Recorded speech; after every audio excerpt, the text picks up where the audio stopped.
franchise player. Tua is 2-0 after taking over for the Dolphins 2 weeks ago. Justin Herbert has 17 passing touchdowns to only 5 interceptions for the Chargers. And the Bengals' #1 overall pick, Joe Burrow, is in the top 10 in passing yards for the entire league, not just rookies. Shannon, who would you take moving forward, Tua, Herbert, or Burrow? I mean, just looking at it right now in a vacuum, I mean, these three guys, I mean, you say Justin Herbert. Skip, I didn't see this at Oregon. I mean, I knew he was athletic because I saw him run wild on Wisconsin in the Rose Bowl, but I never saw him throw the ball like he's throwing it right now. And I guess that's the hardest thing is that when you project, Skip, you're like, this guy could be really, really well. And that's what they did with Daniel Jones. It's like, well, he's throwing the ball well, but who is he throwing to? None of these guys from Duke is going to go play in the NFL. And so you got to factor that in. Says, okay, once you put talent around him. I'm looking at Justin Herbert. Skip, he's second in the league in passing yards behind Russ. He has 17 touchdowns, 5 interceptions. I did not see this. And I understand, well, we have a high grade on him, but this is one thing, Skip. Okay, the guy's, throwing for 250 yards a game. But second as a rookie in the league in passing? Nah, I didn't see this. I think Joe Burrow has been unbelievable given the situation.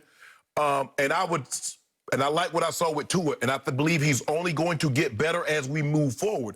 But right now, it says, okay, Shannon, you got one. I'm gonna take this kid at the Chargers. And moving forward, Skip, do you trust Cincinnati? Do you really trust Cincinnati? I just hope A-Lin can turn this thing around, my former teammate, with the Chargers, and continue to grow. But I like Tua. I just think Tua's going to improve. He's a little behind where the other guys are because this is only a second start. But, Skip, the comparison's going to be there. It's going to be like 83. You got Kelly Marino and Elway. And you hope it's going to be. No, but I'm saying that's going to be the comparison. Right. But Tony Eason and Kenny O'Brien was also in that draft. And then you get 04, where you got Eli, Phillip Rivers, and Big Ben. And so now you have another, set. And like you said, hopefully they're like this. But the question is, when you look at the 04 draft, Skip, who do we say the best? Because Eli has 2 Super Bowls with two Super Bowl MVPs. Big Ben has 2 Super Bowls with no MVPs. And Phillip Rivers has a ton of yards and a ton of touchdowns. So ultimately, how are we going to measure these guys is going to be by championships. Because, and do we believe, I think Tua has the best chance to get the first championship. I don't see Cincinnati. Cincinnati and Super Bowl don't even go together. They did once upon a time. Back in the 80s, Kenny Anderson and Boone, my former partner at CBS Boone. Yep. Like you, I watched Justin Herbert a lot at Oregon. I didn't remotely see this. I saw him too often in big games in the Pac-12, just come unglued. Skip, not to cut you off, but you remember they opened the season. They played in Jerry World. They played Auburn. They did. And I'm like, y'all talking about this guy could possibly be the #1 pick in the draft? Nope. No way. He would unravel, big turnovers, big moments, sort of go blind, just didn't seem to see the field. I don't know what it is about pro football that suited him, but this suits him. I also think that's a good football team. Yeah. There's a lot of pieces to the puzzle there. They got some weapons. Which is why I couldn't believe they didn't go get Cam. I thought this is made for Cam, SoFi Stadium. Right. And I thought Cam could take this team places. They could go a distance in the playoffs. But instead, they go 6th overall. They pick Justin Herbert, and it looks like not a good pick. It looks like all-time great pick. You got Keenan Allen, you got Hunter Henry, you got the Williams kid, they got Eckler. Skip, they got some talent. And Eckler's not even there right now. Right, but I'm saying they got some talent on the offensive side. Okay, he doesn't have much to show for it yet in his record because he's 1-6. Right. But 17 touchdowns to only 5 picks. You can live with that. Ugh. 6 feet, 6 inches tall, and he can run. Yeah. So he's averaged 5 yards a run on 33 carries. That'll work.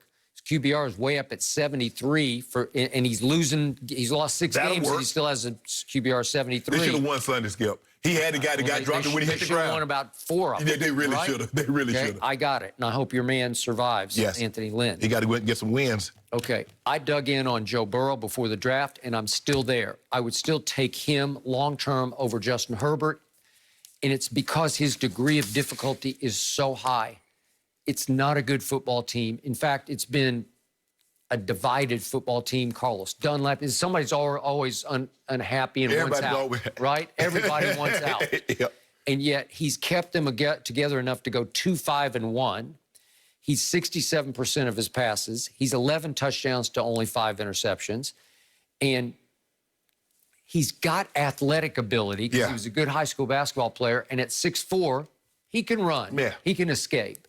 But what I like the most is his mental and physical toughness under siege without much protection is spectacular. And that's what concerns me, Skip, is that he's taking some punishment. He is getting He's taking hits and he's taking sacks. Yep. So that's what concerns me about him long term. How much of that is he going to be able to withstand? They got to get him some protection. Yep.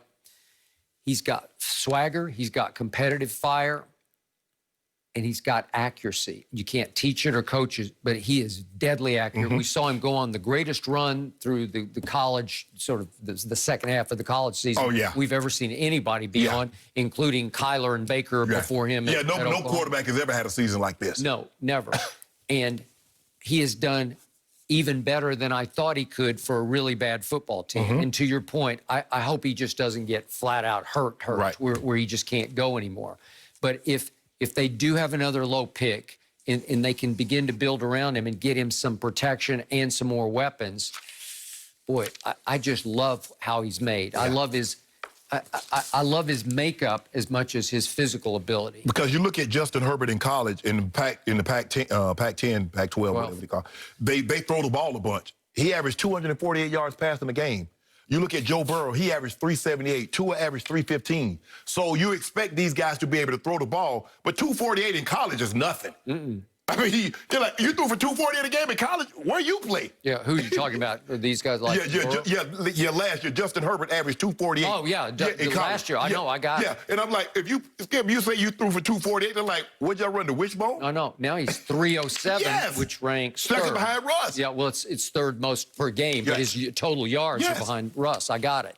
Joe Burrow's averaging 284 a game, which is really good for a bad football team. Yes. So I would stick Burrow, Herbert, Tua. Tua did impress me at Arizona. Doesn't exactly have a rifle. No. It's a soft arm. It's like soft ice cream, but he's accurate. That's all, you like that soft serve? Yep. You know who served more ice cream than anybody?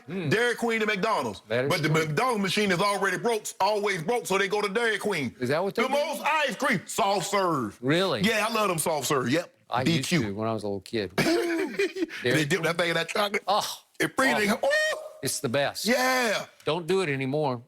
Well, you don't do it? No, I don't do dairy either, Skip. I can't do it. Sorry. Makes me congested. Does it?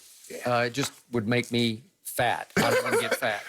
Man, Skip. Yeah. You got to enjoy yourself, man. Live a little bit. I do frozen yogurt. It works. It's almost like soft ice cream. Maybe not. You guys are talking to the biggest Dairy Queen fan around. Oh my gosh, as a kid, I would still go there every day if there was a Dairy Queen close by, just so y'all know. I'm not too concerned. I'm just gonna work it off another day. And for the record, I'm glad that you guys are finally on the Justin train. I was telling you to expect great things. I just want to remind everyone. Yeah. All right, just so it's been said. Could things really get any worse for the Bucs after their 38-3 loss to a division rival? Antonio Cromartie gives us his take after the break. No mercy.